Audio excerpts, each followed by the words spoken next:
Okay.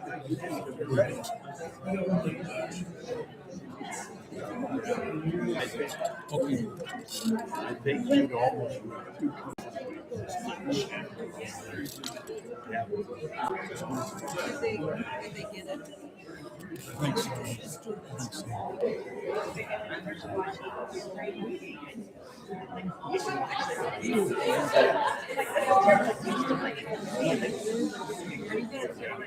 I think so.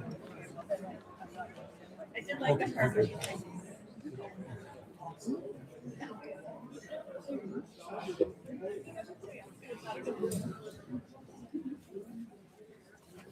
Good evening. Good evening. Hi, welcome to St. John's Episcopal Church. My name is John Eric, as I'm the chair of the Adult Faith Formation Committee here at St. John's. And it is my honor to say a few words of welcome and thanks and introduction. First of all, St. John's is joined in sponsoring this event by the groups who are indicated on this side behind me. So I have the pleasure to acknowledge the support of, in alphabetical order, Bethlehem Lutheran Church, Christ Church Newman Center, the Collegeville Institute for Ecumenical and Cultural Research, First United Methodist Church in St. Cloud Region, St. Cloud Unitarian Universalist Fellowship, Salem Lutheran Church, and the Sisters of the Order of St. Benedict at St. Benedict's Monastery.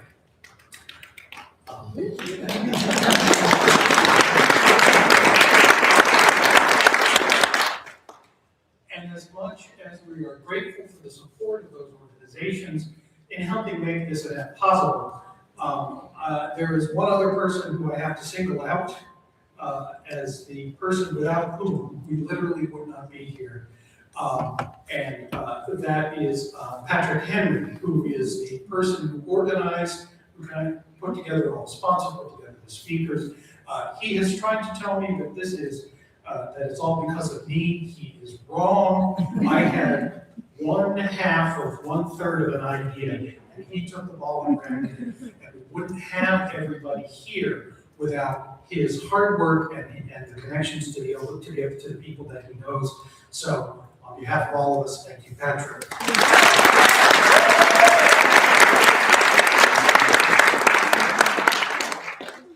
And on behalf of all the sponsoring organizations, I want to thank you for braving the cold to be here tonight.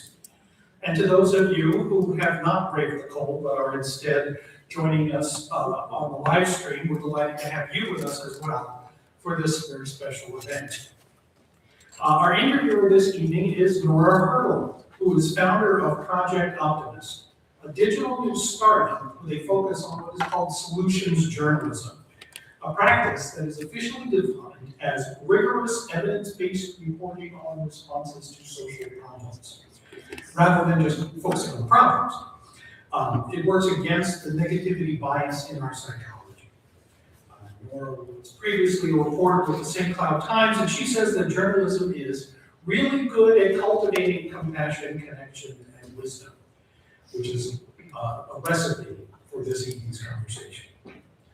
And our partner in conversation is James Alberts II, who has lived in St. Cloud for 30 years, is pastor of Higher Ground Church of God in Christ, and founder and CEO of HigherWorks Collaborative, which takes a holistic approach to providing services and programming, meeting and serving people exactly where they are.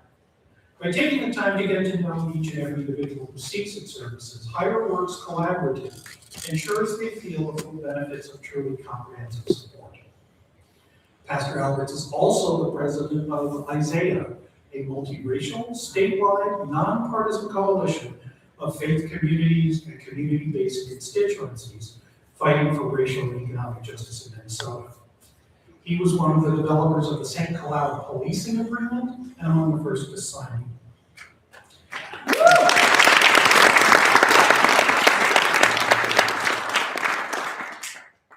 I'm so glad you are here because I had none of these applause breaks written. In 2023, Pastor Alberts was interviewed by the McKnight Foundation, which had given him his first Courageous Character Award. And among their questions was this: what is it that you love about Minnesota, your community, and your people? And in the course of his answer, he said, when people ask me what Minnesota is like, I tell them, we can do it. We are full of questions, but we are focused on the answers. Full of questions, but focused on the answers. That sounds an awful lot like solutions journalism.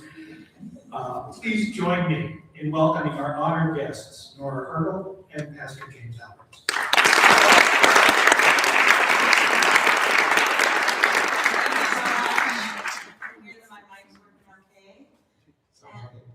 Yeah, I think yours working okay too.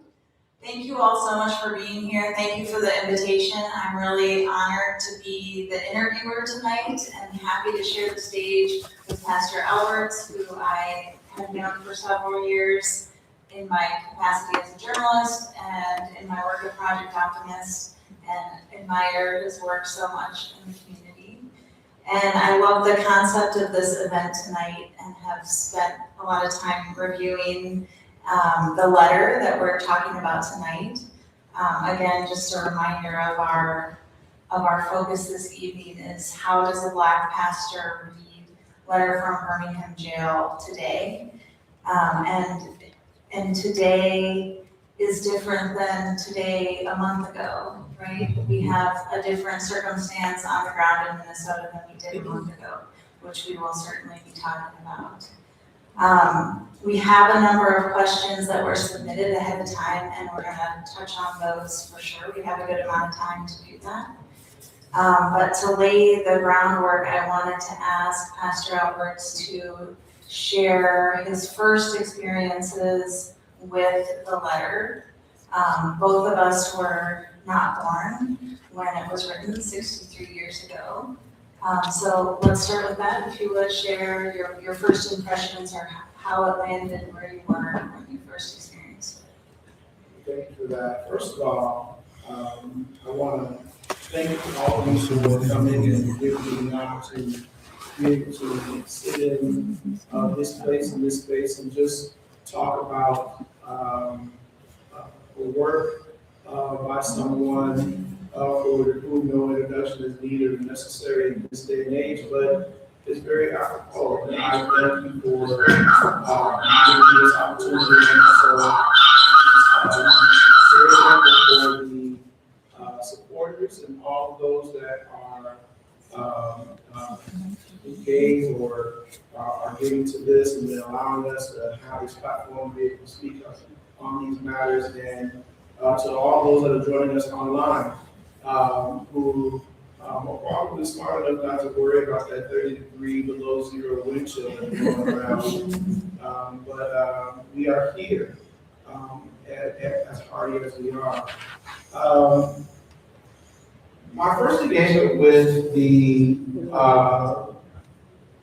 letter from the Birmingham Jail probably came at the earliest that I remember was in school, in grade school, and I didn't read the whole thing, and I don't know that for a long time I ever read the entirety of the letter. It's about 7,000 words or so in there, and I remember there were snippets in there. There was a continual wellspring of words and statements and empowerments and engagements that Dr. King was giving us while he spent those days in Birmingham. And history has done well to get the most out of each and every one of those. When I founded Higher Works Collaborative, was the first time that I got through all in its entirety, one sitting. And I was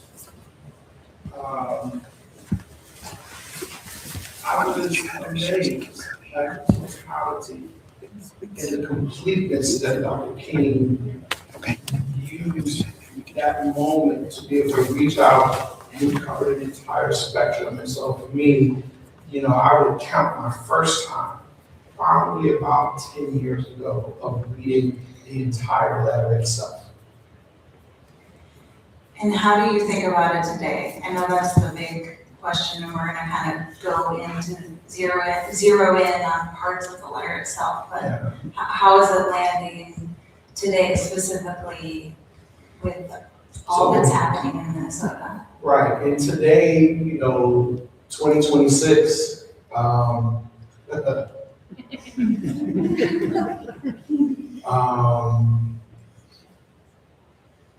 for as much as Dr. King was dealing with in the day and the time that he wrote this, the prophetic work that it wasn't seen at the time,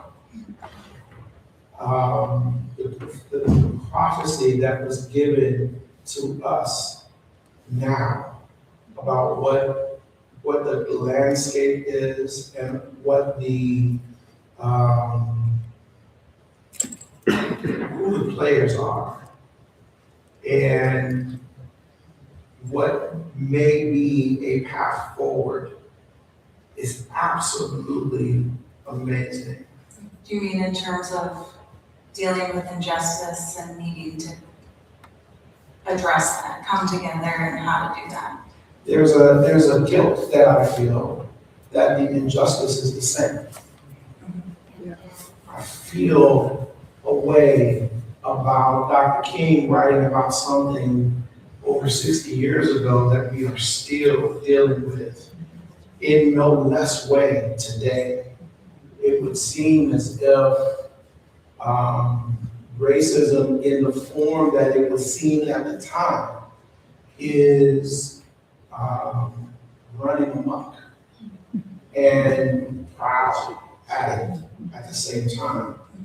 I'm a transplant to Minnesota. I've been here for 30 years, but before then, in my family, the core of my family comes from Texas. And they experienced segregation at, my great-grandfather, my grandparents, my mother, my father experienced segregation in segregated schools, colored water fountains, the whole thing, all of those things.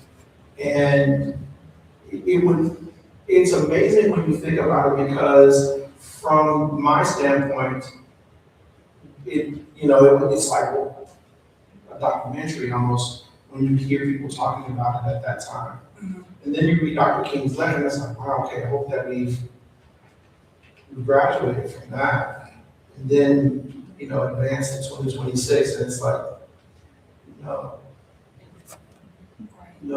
you haven't. And does that mean that we as a community or as a culture, have we regressed? Or was this here consistently? And if that was the case, was it our responsibility to weed it out, to bring it out and about and deal with it then?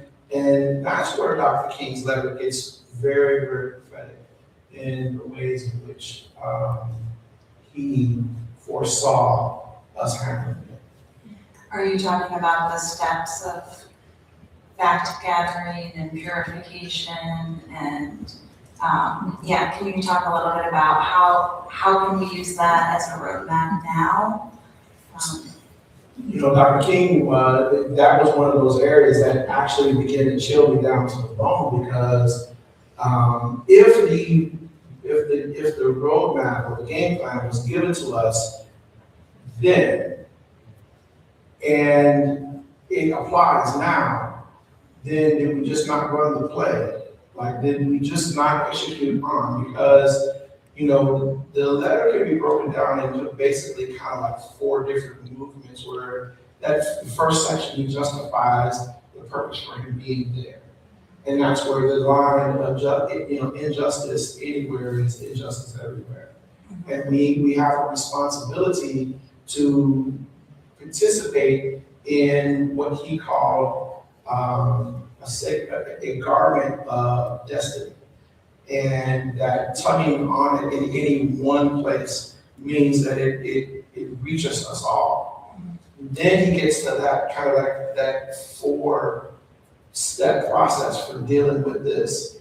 And when we see what Dr. King has written down, like he actually wrote it down. Like I want you to picture what it is to deal with racism, segregation, injustice, inequality, and then we look upon that time in American history as a very dark time, a lot of turmoil, a lot of stuff that was going on. And we here have the benefit of seeing us come through that, such that if we ever saw it again, we should at least review the notes. And we have it, you know, the injustice, the steps, as we, you know, review all the things that was given to us, why in the world are we still stuck? I think, you know, he writes this letter from jail in response to another letter that was written by 8 clergy members, and he's addressing their concerns. That letter also is could have been written now. It rings I've heard those things before, you know, this is not the right time, or wouldn't it be better to negotiate instead of taking direct action in the streets? So at the same, you know, the opposition is also very, we're still hearing the same thing today.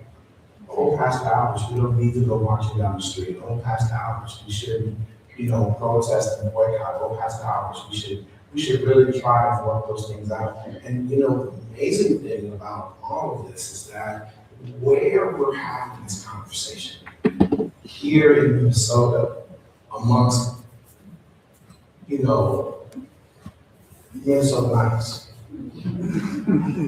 right? The passivity that comes along with that. Yeah. That we're able to kind of, you know, in the midst of all of the things that we normally deal with, you just smile, grin, bear it, that kind of thing. And we have,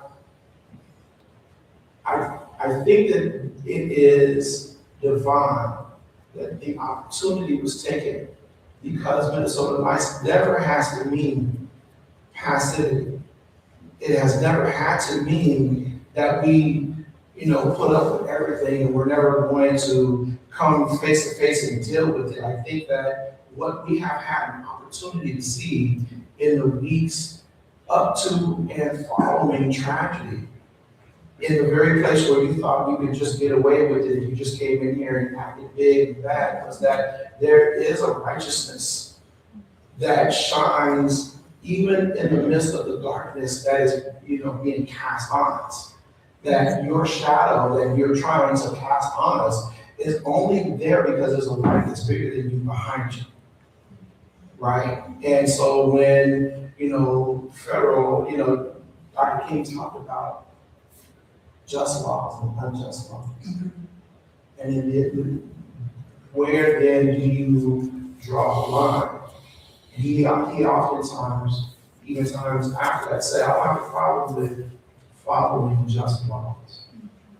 But every law must be in that time of investigation. We have to understand whether or not justice is in the law, or if the law was meant unjustly from its inception.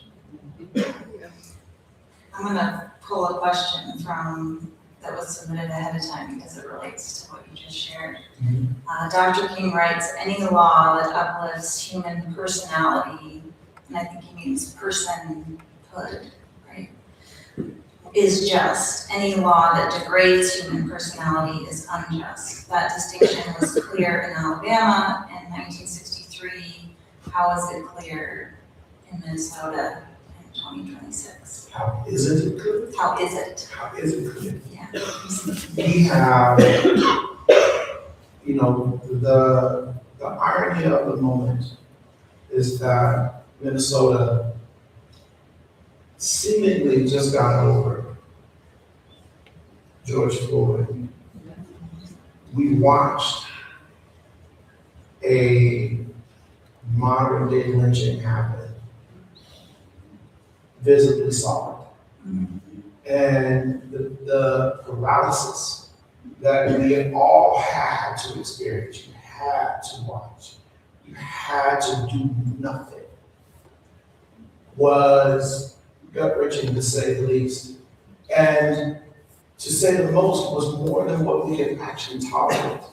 And I think that it served as a moment where people would open up their insides and begin to analyze and say, I won't watch that again.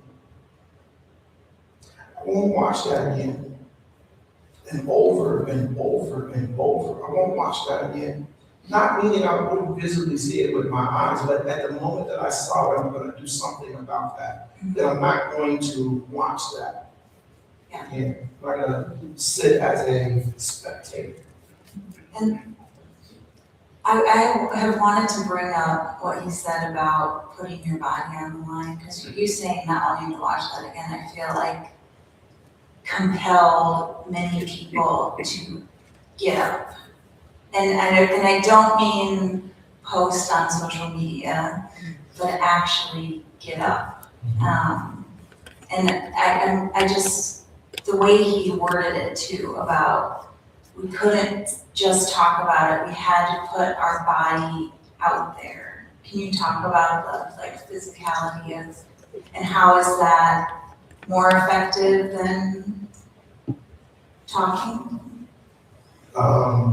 Yes, it's definitely more effective than talking. It is because faith without works is dead. And so we can say it, but if we are not willing to back that up with action, then it doesn't exist. Dr. King, famous for a position of nonviolence, of nonviolence, of civil disobedience, of being willing to participate and engage in a way and on a level that forces groups, individuals, institutions to recognize, but not to antagonize or to give them the reason or rise to respond in a negative way. He, in this letter, said that you've got, to those that participate in this must be willing to put their bodies in harm's way, but not to respond with their body to the harm. And so to sit there at the counter, to be pulled on, spit on, and hit, but not to retaliate. And, there's still, we've seen variations of that right now, but I think that that's part of the youth of the moment, that we are relearning and realizing the power that Dr. King and the entire movement of nonviolence have, because Dr. King didn't have the opportunity to see the full effect of what his work had done. Mm-hmm. There were many, referring back to what you had already mentioned, the original letter, there were many that didn't want Dr. King to come to where they were at, that didn't want Dr. King to bring his movement to their city, to their places, because everywhere where he went, the disruption followed, and that disruption left in its wake work that needed to be done. And that carried, and it's oftentimes history that is given the opportunity to glean the wisdom of the action of the moment, which makes what we do right now much more courageous and much more dangerous, if you will, because how do you know? But then that's why what he wrote and what he's given to us has a value that is far more than rubies. Do we need more training or purification? Because as far as I've gathered, is a lot of spontaneous coming together and reacting. Is there a way to do it better, or we're just in it now. I would elect to say that Dr. King would have wanted for it to be from the heart, that we would not need to be trained to be human, that we would not need to be trained to be righteous or to be just or to be equal, to be fair, that we would need to be trained to do so, and even in the moment and the time that we disagree, that we would need to be taught to be respectful and to be mindful. Seems counter to what the good reverend was talking about, but we are here. And part of the color of the moment is that many, if not most, can justify the position that they have in the sand through a faith that claims on its surface to be the same as the person on the other side. So how do we square that? Then if there is a training, then I would gladly pay whatever cost for everyone to be able to attend. But right now, the greatest training that we have had, that the world has ever seen, has not been enough to temper the tantrum of bigotry and hate. And I'm gonna fact check myself, because even after I said that, I realized there is a lot of training that's happening in terms of observer safety and that kind of thing. It just is a little different than what it looked like in the 1960s. Well, then, I mean, what is Sunday morning for us Christians than training? Is that not enough? We train 52 weeks a year, that we are, as the word tells us, to pray continuously for one another, that if we say that we love Christ, but we hate our brother, and the truth is not in us, how many more iterations of I told you so do we need to have?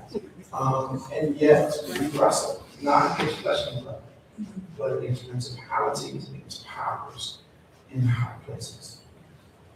I think that fits with another question that was submitted ahead of time. The letter says that one of the goals of the social movement is a substantive and positive peace in which all men will respect the dignity and worth of human personality. Unfortunately, it appears that much of our current social conflicts spring from the fact that too many people don't respect the dignity of others and tend to see the other, whoever it is, as someone who is not human, who doesn't have dignity and isn't worthy of respect. So how can we deal with the times when other people don't treat us with dignity and the times when we're tempted to deny other people's dignity? I think that the place and the position of dignity and the question of it, whether you are, whether you're the recipient of or you're demanding it, comes from, at its root, a place of power. Power becomes intoxicating. And in that intoxicated state, the mind begins to think different things. We get double vision, and we no longer have a balance about us. And if we fall in love with that intoxication, we step away from reality, and there really isn't anything that we can say that brings about some sober-mindedness. We are nothing without our minds. And yet we are called to be sober-minded in the decision, in the works of, relating to one another. How many times have powerful words been said from inside of an enclosed space? And the one thing that is true about that closed space is that it's probably one of the most sober times that I can be in. I can't look to the left and see anything different. I can't look to the right and see anything different.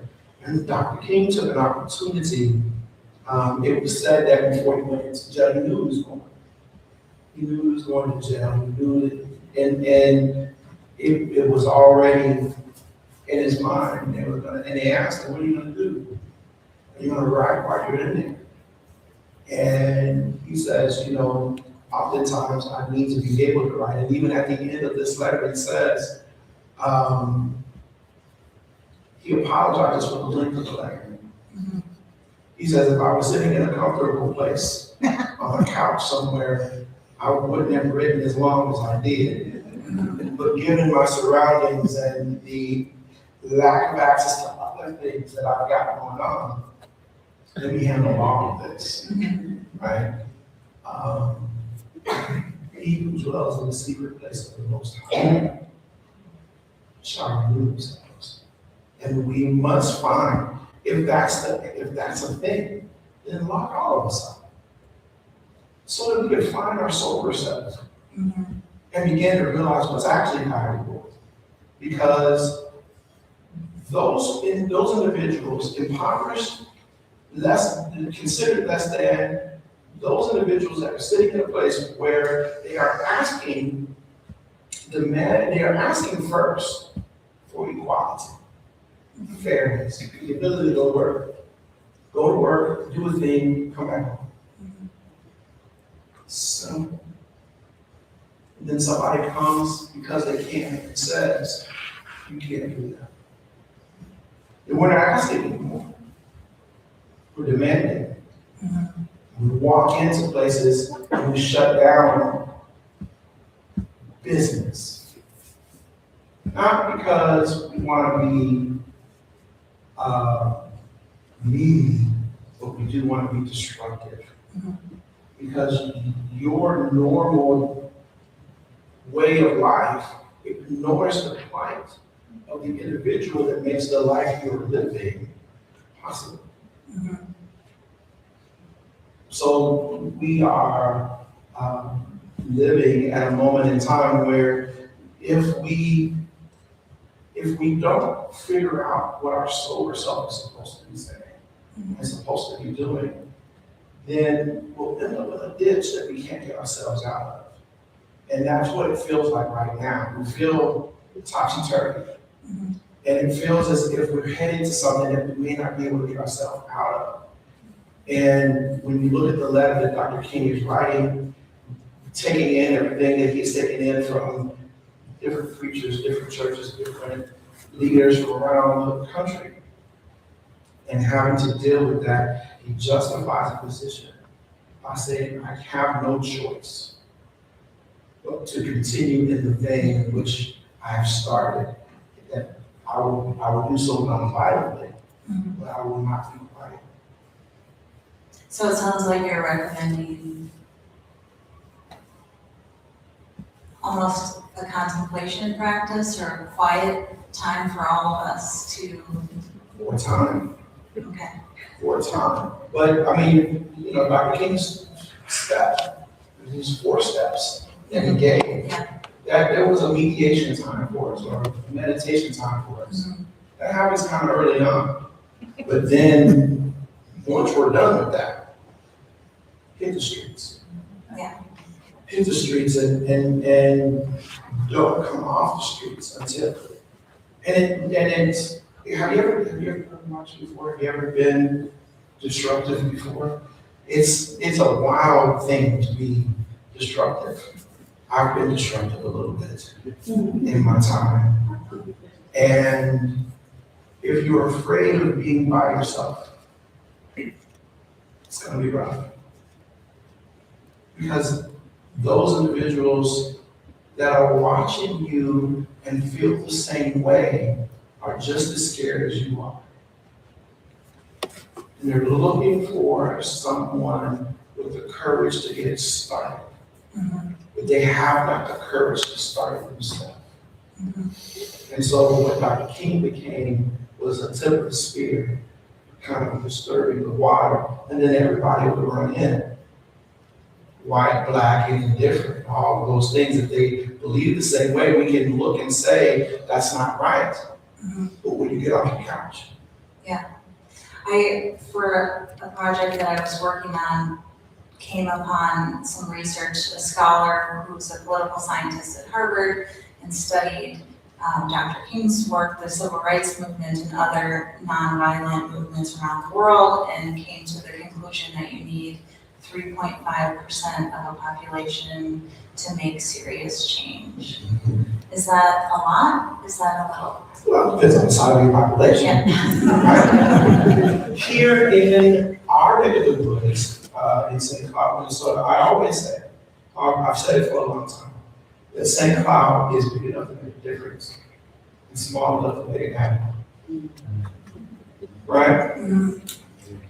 If we did it here, it can be done almost anywhere. When I think about the work that we've done with our police department, law enforcement around in this region, I think about the amazing work that we've been able to do. I had an opportunity to talk with some of them this morning. It's Martin Luther King Day. We had a breakfast that we celebrate here in St. Cloud, and several hundred people were there, but officers were there, and I had an opportunity to talk with them, just checking in, because it's been rough. They have to be present while ICE is present. Right? Not doing the same thing, but making sure that they do their job, their responsibility. And I look them in the face and I say, "You all right?" And I mean that. No smile, no nothing. I do my, my pastoral spirit into your soul. Are you all right? One of the commanders looked at me and he said, "Pastor, I feel like we're in a bubble. Because what's happening everywhere else can't happen that way here." And that felt good.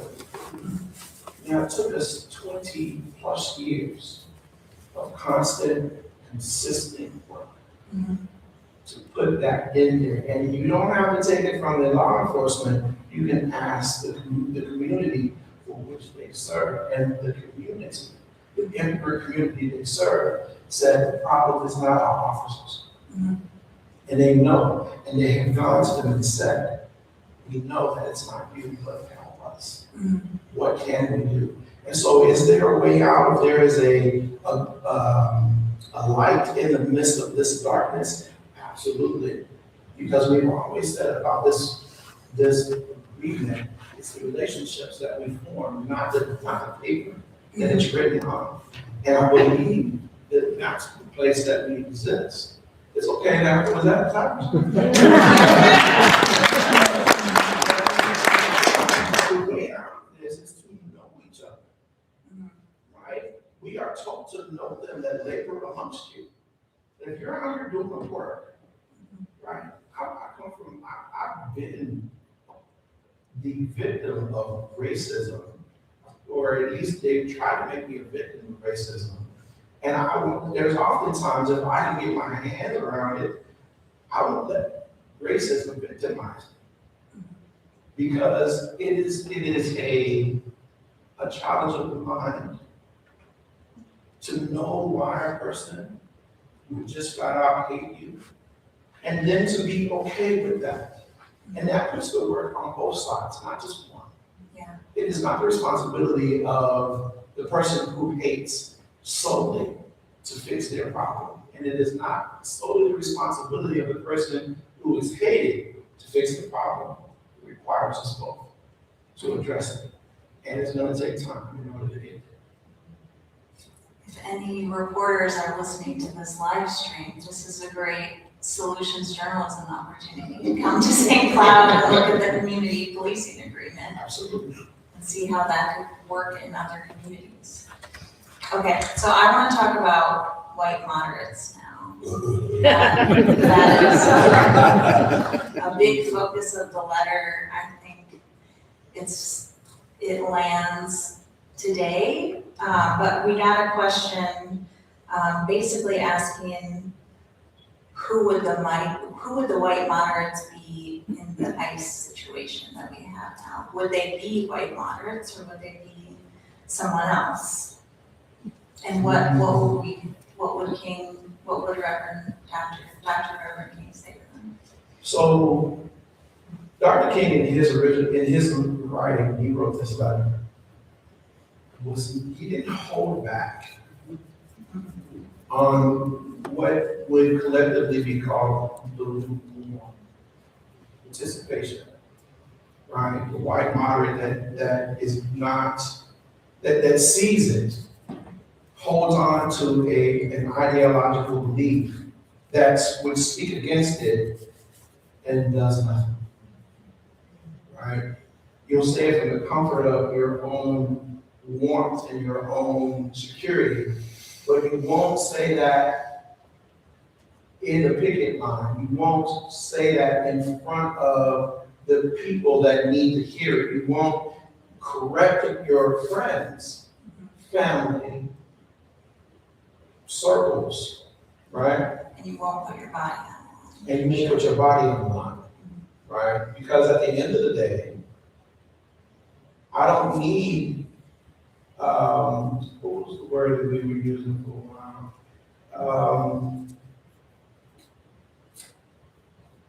Oh, it escapes me, and it's probably good. But we need co-conspirators in this world. I don't need someone to think that what I'm doing is good. I need somebody to do the good with me. Right? If I'm going to jail, go to jail with me.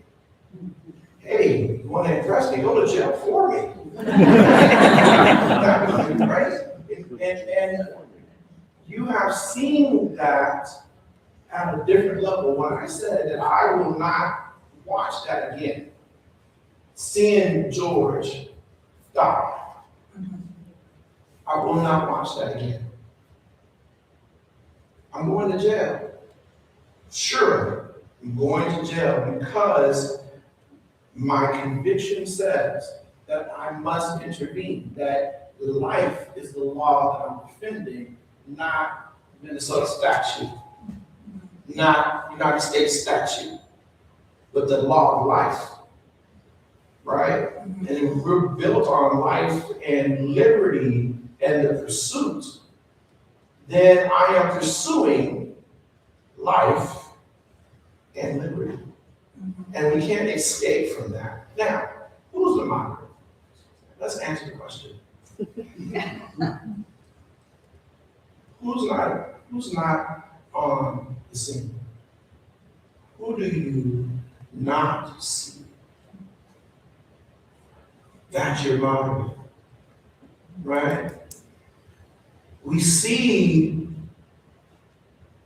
the young. We see the immigrant. We see the working. We see the threatened, the downtrodden. Okay? And when you look for the moderate is not the person that is on the other side. They're not moderate. They are ardent to their belief. They are sitting in a situation where they're absolutely defending what they believe. They represent that. There's no moderation there. Moderate is the group that could turn the tide if they decided to show up. But there are probably those moderates are the ones that say, we need training. Those are the moderates that we want to act, but let's figure out the right way to show up. Meanwhile, I'm still black. Meanwhile, immigrant is still immigrant. And while you schedule your training for next week on Thursday between 1 and 3, between now and then, everything happens to me. Mhm. The moderate goes home at 5 p.m. after a day of engaging conversation and roundtable discussions about how this makes them feel. Those are the moderates. Mhm. The ones that are in the street are in the street now. The sun is down. But if ICE is knocking on your door, can I be moderate? If they are demanding of me to exist in a place at a time I can't even respond to, if you're asking me for something that I can't even respond to, what are you doing here? Who are you? What is your name? And I give you document after document, ID, confirmation, reports, pay slips. I give you W-2s, I give you everything, and none of it matters. The moderate is the one that's that happening. Well, the reason why that's happening, they must have done something. They must have done something. Surely none of that would be possible if they had done nothing. So you have never been arrested for no reason. You've never been pulled over for no reason. You've never been thrown in jail for no reason. You've never been in trouble without doing something to get you in trouble other than exist. And because of that, you justify your nothing.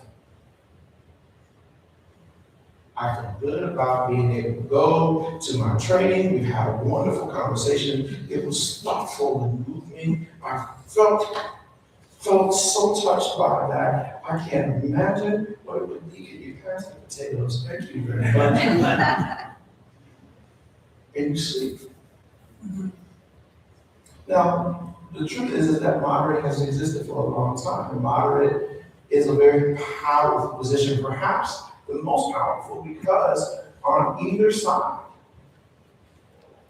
the not moderate moves. The not moderate moves. If whatever side you're on, if you are truly engaged and responsible for what you believe, then you move on. But the comfortable keeps the room. Comfortable is where we set the thermometer. And when that thermometer, because until it's 0 degrees outside, there aren't any complaints about the weather.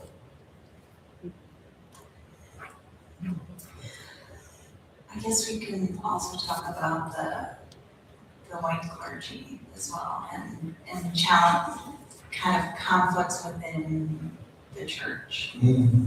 Because that kind of comes right after the letter from white moderates to fellow clergymen. I'm going to read this whole question, or most of this question, because it has some of the letter in it. Dr. King appeals to the common Christianity of his fellow clergymen, but it's clear that many define Christianity in different ways, sometimes incompatible ways. For example, King writes, "In the midst of blatant injustices inflicted upon the Negro, I have watched white churchmen stand on the sideline and mouth pious irrelevancies and sanctimonious trivialities." So how should we deal with people who define Christian in many ways that are so far from our own, where we are starting from completely different premises? For example, the only neighbors we have to love are our American neighbors. Thankfully, Dr. King was not political in a place that never existed before. Christ himself had given verbiage or ways in which we engage in these things. And even before that time, we go back through the Holy Writ, we'll see opportunities to deal with basically crossover conversations. The idea that we would make distinction comes from a natural place of familiarity. We want to be familiar with people. But when we come across the prospect of loss, and loss at the hands of a different group of people, it makes sense that we demonize them and then don't ask them what their name is. Because if I don't know you, then it's easier for me to not care about you. When we see the church, and we see these different ways of translating the same book, like it seems kind of simple that to love thy neighbor, but then let's redefine what neighbor means, right? And that is ego, not love. And we have to make sure that we can tell the difference between the two. Because if we exist in a place where everybody does what is right in their own mind,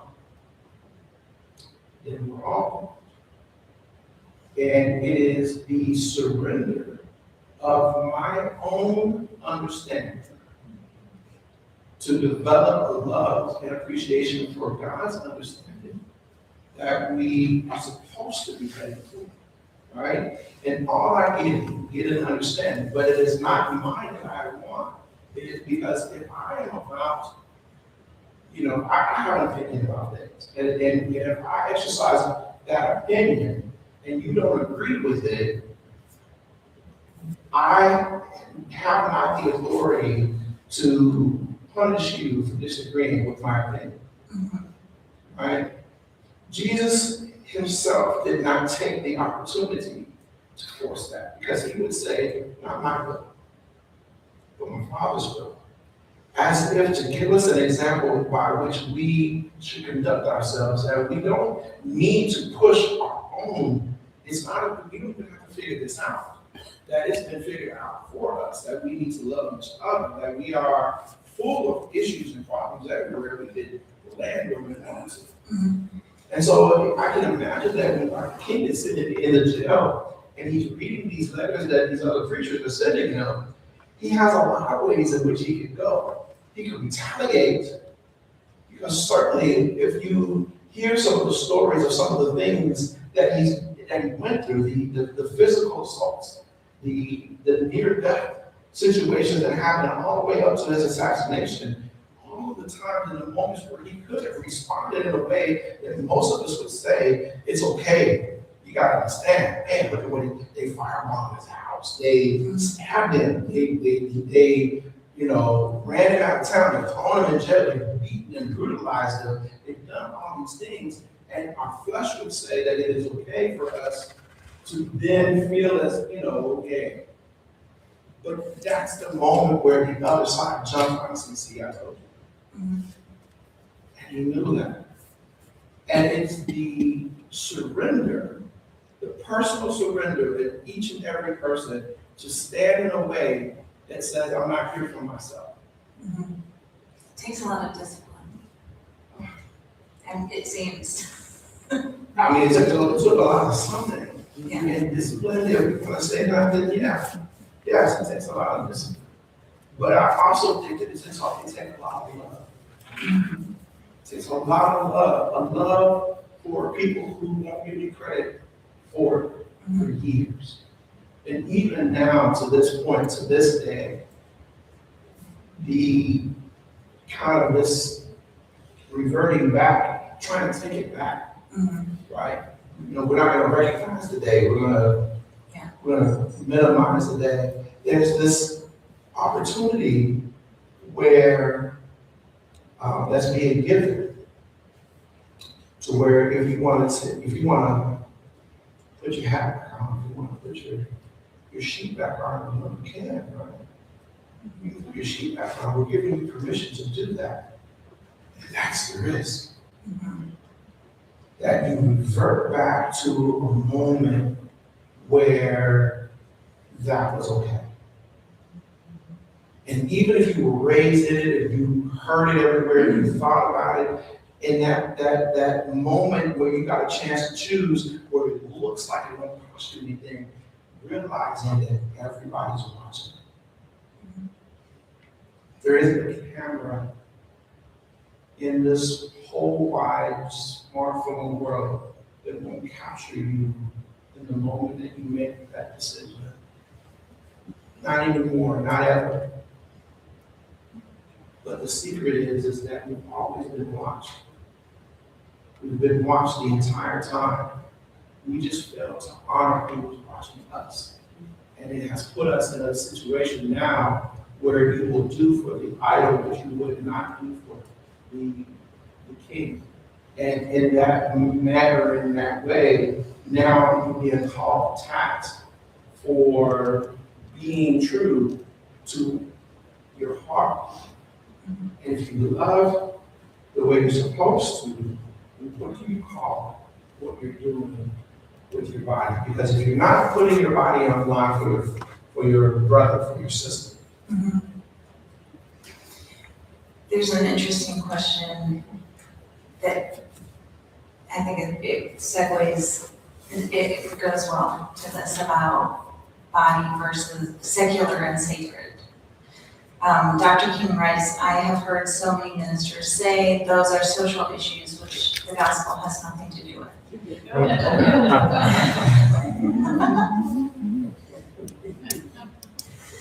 And I have watched so many churches commit themselves to completely otherworldly religion, which made a strange distinction between bodies and souls, the sacred and the secular. How does the sacred secular distinction lead us astray? Because it takes our eyes off the prize. It takes us away from what we should actually be paying attention to. It's not that complicated, right? Love God with all your heart, with all your soul, with all your mind, and love each others, and you love yourself. Is the simple, summarization of the commandments and the existence that we have. That we are here for the relationships that we can have, not the ones we have to have. We don't have to have these relationships, and so we engage willingly so that we can learn about each other, and in a greater sense, learn what our Creator is, because we're all part of that, and we would need to know the totality of each other in order to get to a fraction of what that Creator was when He breathed into us. And so the distraction that we fall into is paying too much attention to ourselves and taking ourselves too seriously, and really not realizing that we are a vapor, and we're here and then we're gone. And then what, right? And then that's a different conversation altogether. This next question has to do, it's beyond me, but I think it's very appropriate for you. Dr. King's letter is squarely in the tradition of the Christian prison letter, which dates from Paul's epistles and goes down through the English Reformation, Dietrich Bonhoeffer, and others. How does that tradition change how we read the letter from Birmingham Jail, especially since we don't see many prison letters these days? And I say that's beyond because I'm not very familiar with other prison letters. This is where we see the doctor and the Reverend Dr. Martin King, right? We say the full representation of what he is. I'm a Pentecostal preacher, in true the Pentecostal sense, that I was snatched off the pew and said, this is what you're gonna do, and followed in that way. And even more so in the time of Dr. King, education, formal education in theology, in the study of the writings, in and outside of the study of the Bible, was far away from people of color. And for him to be able to have an opportunity to be formally trained and educated, added to the richness that made him the unique character to represent the people, because there needed to be understood that there was a depth to what was going on. It wasn't just riding in the front of the bus that was being talked about. It wasn't just being able to sit at the lunch counter to be served. There was a depth of existence that was called into question that every single civilization has had the opportunity to wrestle with. And yet when this group wrestles with it, they are penalized and pushed down time and time again, where they don't have the opportunity to exist in a safe enough environment to come to the conclusion themselves that their existence not only is relevant, but has a necessary participation in the civilization of everyone else. And so when you see the references and the depth that Dr. King is able to go into, he is once again proving to, because he was writing to the audience of the people who understood where he was coming from. And that in a sense has a way of backing them off, that as if Dr. King didn't know what he was doing. He did his homework and was showing it here while I'm sitting in jail writing this letter. Let me go ahead and pull out my quotes and my references, right? And mind you, this is before smartphones. It's not in this library. Not in his library. This was before Post-it notes. I don't know if anything, that's a going back away. Right? It was in it. And the situation called for that. One of the questions that I have right now, who is the moment calling for? Who is that is needed? Now, oftentimes, the moment is calling for whomever answers it. Oftentimes, and that's a good answer to give in you know, if anybody want to give me one of those gotcha questions like, who is the moment calling for? It's calling for whomever answers. What does that look like? The children of Israel wanted a David when Jesus showed up. And they rejected Jesus because they wanted a David. And in a moment like this, are we asking for a king?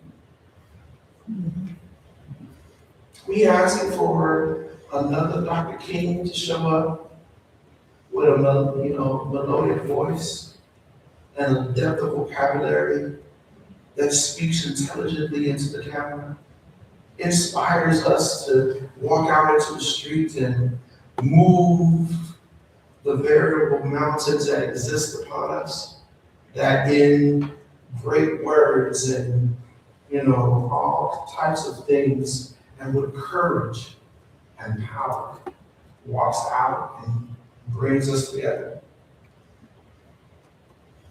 No, absolutely not. For one, the other side is ready for that. That's one. And two, that would mean that it wouldn't be you, or you, or you. And it just might be you that this time is calling for. And how would it be if the answer was already given and we're just all sitting around waiting for the answer? It's better that we don't know and that we all try. So that if we are the answer, we step into the destiny that calls us. That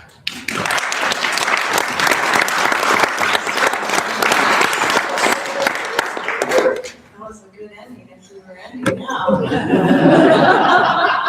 Don't worry, let's see if we can conjure more. Let's see. I really like this question. There's a number of questions that are religiously focused, kind of really give true to our sponsors and our audience here. Dr. King asks, is organized religion too inextricably bound to the status quo to save our nation and our world? Is that true? Is it true for some churches and not others? How can we make sure that we aren't too wedded to the status quo? Yes, no, maybe.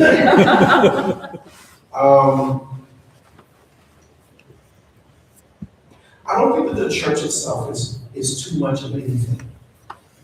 Because at its core, it is an opportunity to exercise the teaching. We don't need structure in order to lead. We can be rather chaotic if we don't do that. But church is meant to, again, be that training ground that we had talked about before, so that we can then have stepping stones in our growth. That's it. That's all that it's for. It is not meant to bind us from going further than that. And the unfortunate reality is that oftentimes in an effort to try and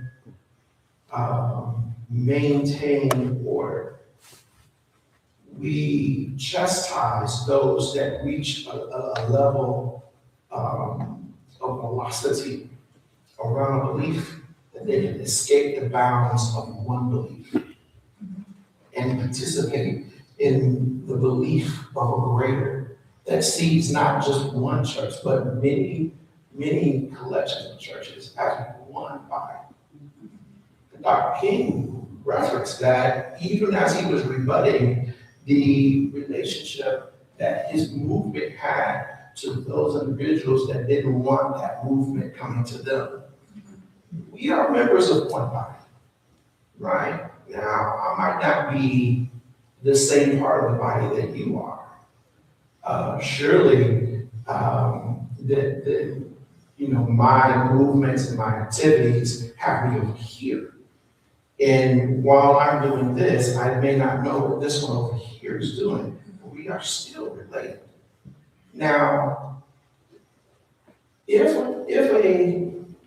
think that one of the things that makes that question important is that if an entire body, and thus everyone in that body, makes a decision about how to do a thing, and they lock into that doing, such that there is no room for growth, there is no way of allowing for understanding, there isn't a place where if we do decide to do that, we will not entertain anything to the contrary. Now, I am a believer from a denomination where there are a lot of things that are hard. But we can't close our ears, right?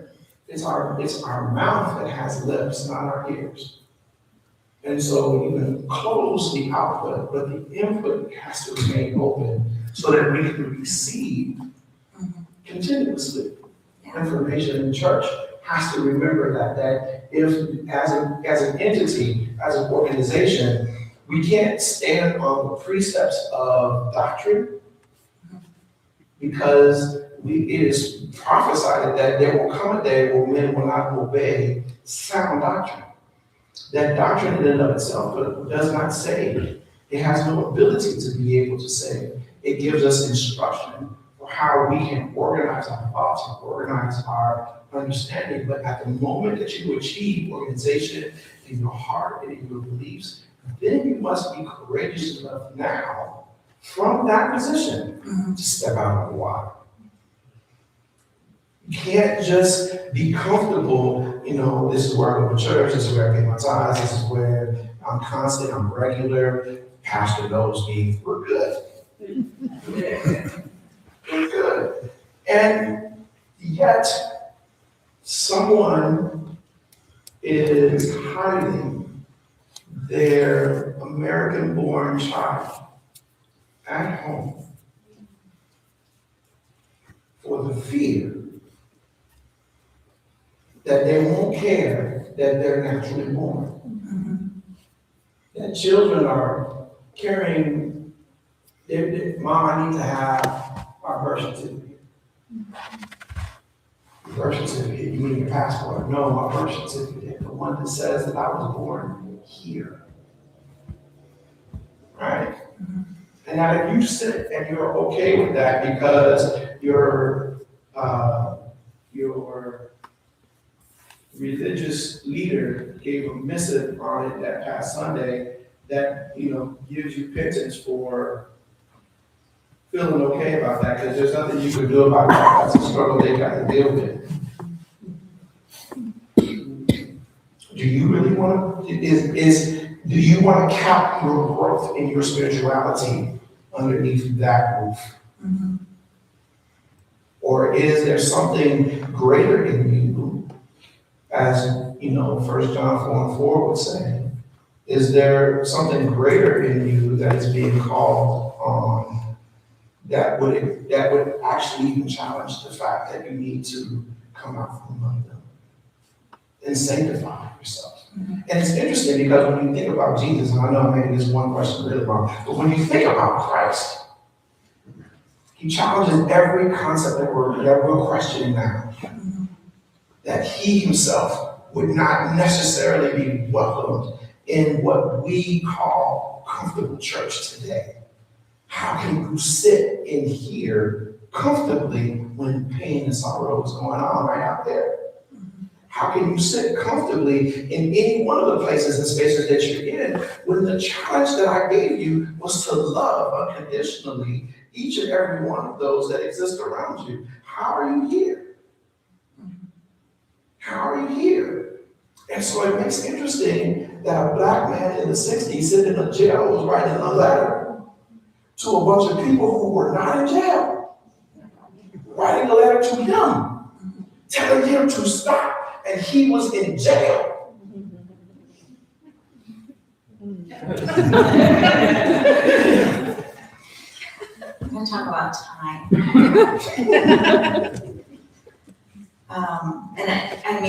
You mentioned how this letter has so many jewels in it, and one of them is the quote, "Justice delayed is justice denied."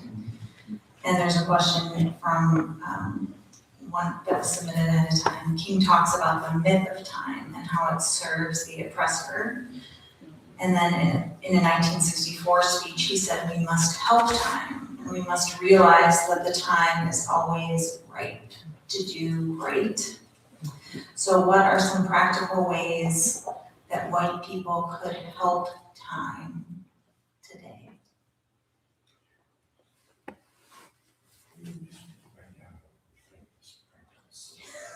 Help around time.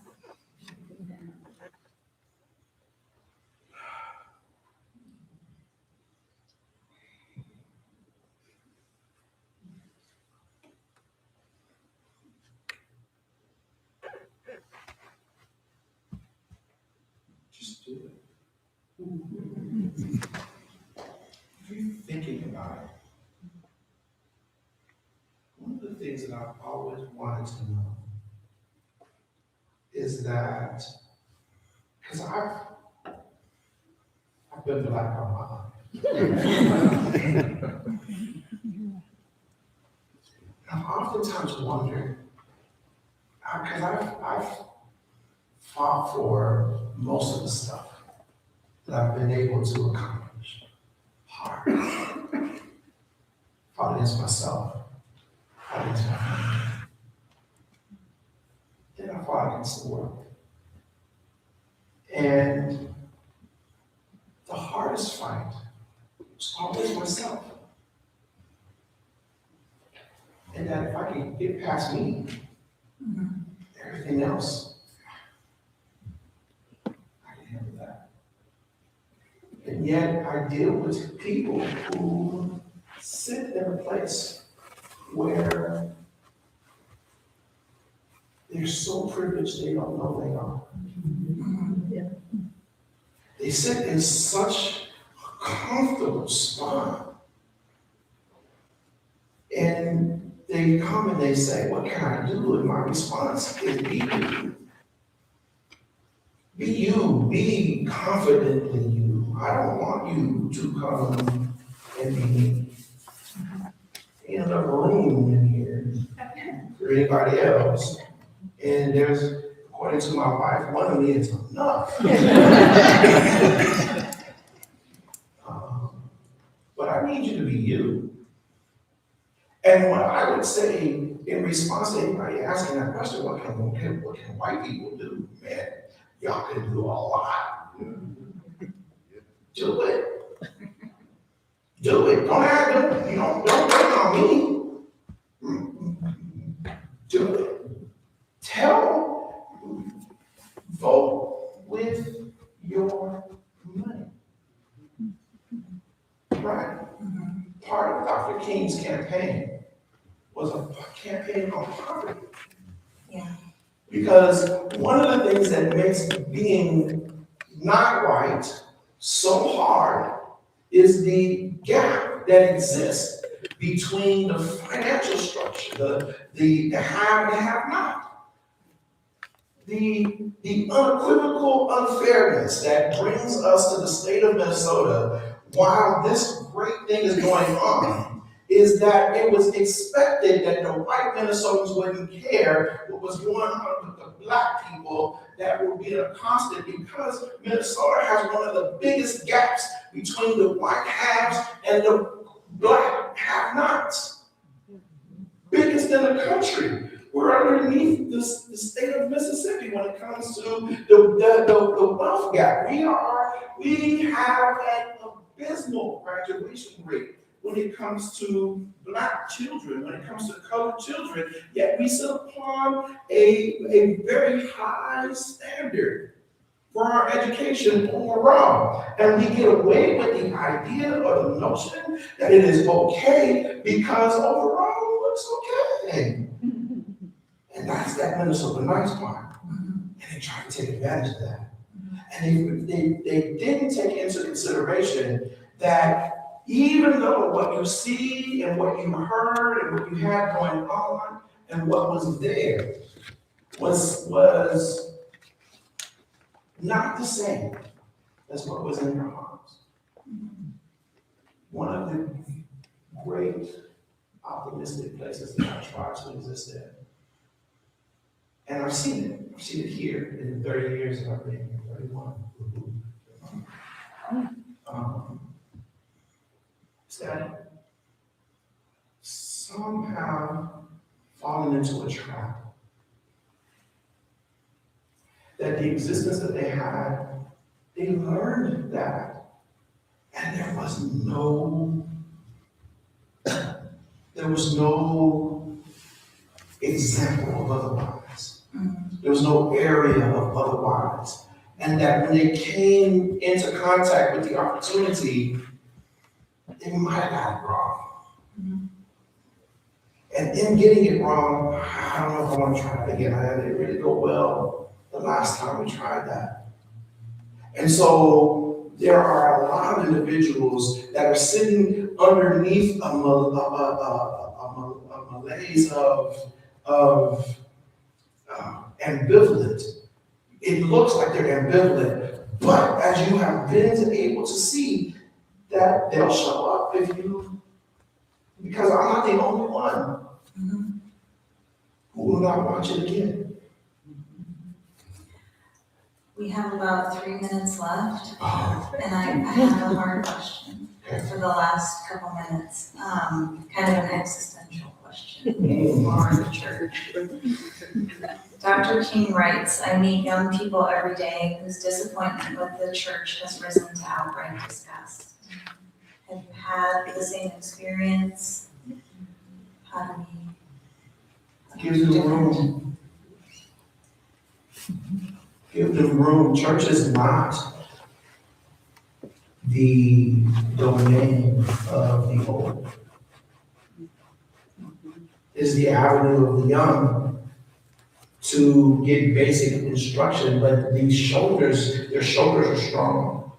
And you're supposed to hitch them up and let them carry the mission of the work that is there. Otherwise, all this great wisdom that we did, and all this, wonderful light colored stuff that's coming in, it dies. It dies. Who am I getting to? And so every major great movement the youth have led, give them room. I'm gonna ask, since we have another moment, the question that I like to ask in interviews. What should we have asked you? What did we miss?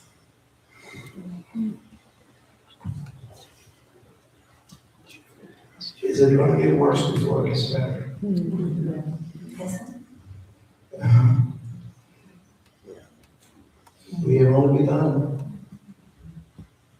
Winston Churchill, who's famous for saying, we are not at the middle of this, we're not at the end. We're not at the beginning. It perhaps is the end of the beginning. But we are not at the end of this. This is a calm.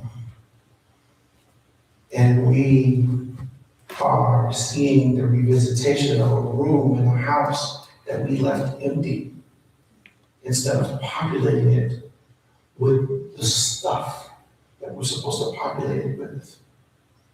We cleaned house. We went in and we cleaned house, and much like we did in Reconstruction just after the Civil War, we had Black legislators, we had Black leaders everywhere, and we felt good about, this is great, we've got people, this is the right thing to do, right?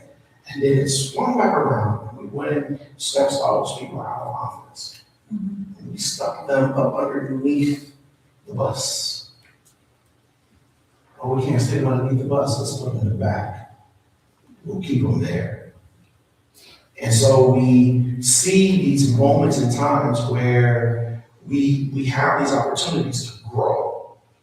And we're going to clean house. We're going to get rid of racism and bigotry and all the things that are negative, and we're going to throw that out. We're going to keep this room clean. But you don't need to keep the room clean as much as you need to have it populated.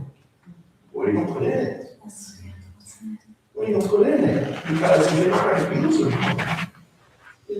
then you're asking for something to come back in and bring something worse with it. And that's what this is. We saw the entire world rally around racism 5 years ago.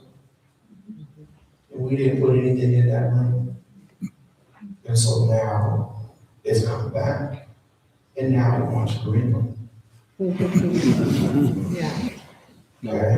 We're going to spread this. We're going to go snatch stuff that isn't ours, and all those agreements that we had with everybody that we had before, don't worry about those, we're just going to go grab them. And now racism is turned into greed. And greed is the monster now that we all get a chance to deal with. And if we're not paying attention to what's going on, then we're all going to be sitting in a jail cell somewhere me first, writing letters that we hope that in a half a century's time, they're free enough to be able to read. So we have to be mindful of that this moment that we exist in is just that, a moment. What are we going to do? Thank you so much.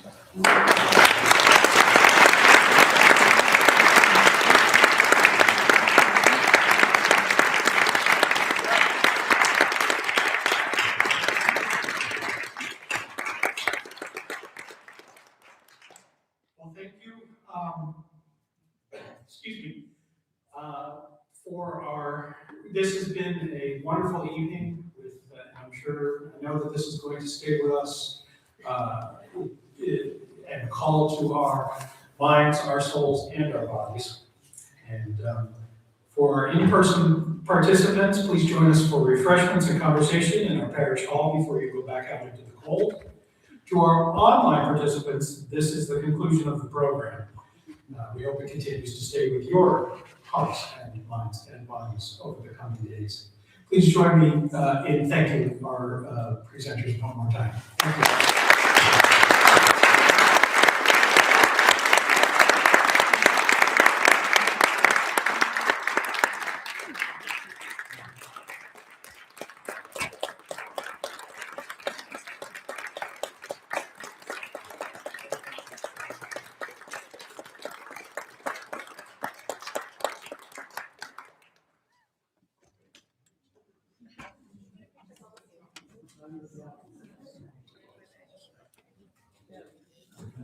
Turn it off.